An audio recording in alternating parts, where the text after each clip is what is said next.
Well, thank you, Mr. Chair, for leading this committee. I'm excited to be on it. Mr. Vogt, thank you for coming out before us. I want to start by just reading you a quote that you had said. It is, quote, there certainly is going to be mass layoffs and firing, particularly at some of the agencies that we don't even think should exist. I want to just give you an opportunity to clarify, what are the agencies that you don't think should exist? Well, I didn't say that. If you go back and look at the video of when I said that in an interview, I said there needs to be, I didn't make an announcement on behalf of the incoming administration that there would be.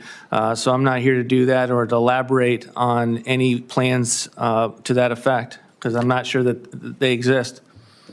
Okay, well then, let me go a little bit ahead here. You know, there are some entities within the executive branch that have some space of independence, Federal Reserve and others. You've said in the past, quote, it's very hard to square the Fed's independence with the Constitution. Can you elaborate on that so I can understand your thinking? I'm not here as a think tank president, sir. I'm here as a nominee to be OMB director. The president hasn't spoken on that matter. I'm here on his behalf and for his agenda. Well, we are trying to assess your capabilities to do this job. And I guess I just wanted to get a sense of your understanding of the Constitution and the executive branches, in particular the president's capacity to be able to shape that. So I would like to just ask you, for instance, should the president have the ability to set interest rates? Sir, the president has run on the issue of bringing independent agencies in for a regulatory review. He has not spoken to the question that you've just asked. I'm here on behalf of his behalf. I'm not on behalf of anything that I've stated with regard to policies at the Center for Renewing America, and I'm here on for his agenda. Well, I guess I'll ask it in a different way. Do you believe that the president has the authority to set interest rates? Sir, I'm not going to speak to the matter. It's a hypothetical that is best entertained. It's not a hypothetical. I'm trying to get a sense of your understanding of the power of the president. You know, you will serve, if confirmed, in the office of the president. And I want to have a sense of your understanding of what the president is allowed to do and not allowed to do. And I think that that's a very valid concern.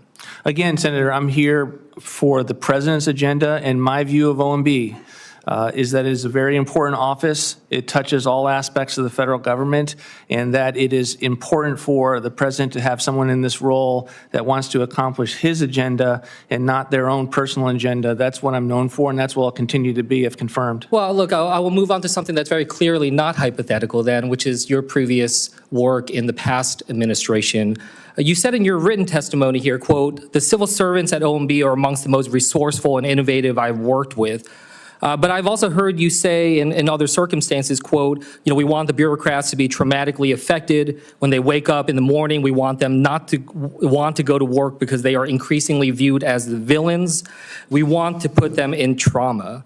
I raise this with you because I was a career nonpartisan civil servant. You know, I worked in multiple departments and agencies. And I guess I just wanted to ask you why you would use a language like villains in talking about people serving our nation. In those comments, I was referring to the bureaucracies that I believe have been weaponized, and there are portions of weaponized bureaucracies across the federal government. That doesn't mean there's not amazing career civil servants, many of whom I've worked with at OMB. I look forward to, if confirmed, getting back to work with them and being able to rely on their expertise, their understanding of the federal programs, and to be able to allow them to help us have more implementable policies on behalf of the President of the United States. But I do believe that there are bureaucracies that are weaponized against the American people. When you have... Even within OMB? No, sir, not within OMB. Well, I guess I wanted to ask you then, you know, at the end of your term as OMB director, you implemented Schedule F, and you implemented that as well at OMB. Do you remember what percentage of personnel at OMB you categorized as Schedule F? We implemented it at 90%. Again, Senator, that was not to fire anyone.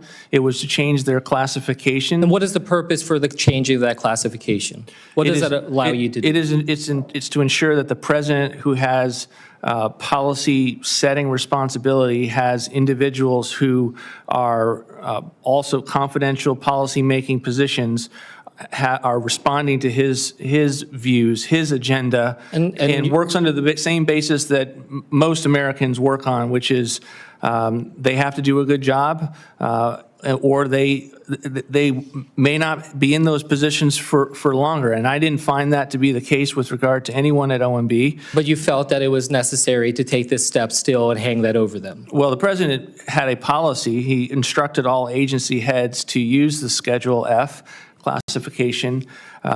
You look at OMB, it is essentially all policymaking officials. That's why we had a higher percentage. And I am someone that is going to abide by the president's viewpoints. Have you had a conversation?